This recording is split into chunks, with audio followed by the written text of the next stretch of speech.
Assalamualaikum warahmatullahi wabarakatuh, dulur. Alhamdulillah dina iki ning desaku lagi panen, dulur. Ning nggonmu wis wayah apa, Lur? Ning kene wis wayah panen. Nah, nek ning panen ning kene iki, Lur, ning wilayah Jogja iki, Lur, pasti ana wong dagang dawet.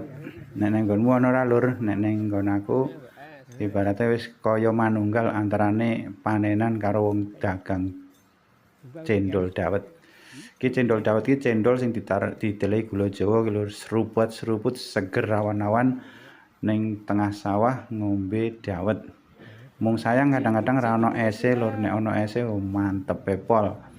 Ngono lur, nek pengen ngrasake dawet ning wilayah Jogja ya dolan rene lur. Mantep seruput. Ngono bae lur informasinya pokoke mantep. Nah, mbok menawa ana sing kenal lur iki sapa? Lan iki mbokne sapa iki lur? Wis ngono wae lur, matur nuwun sedayane. Panene lumayan bagus.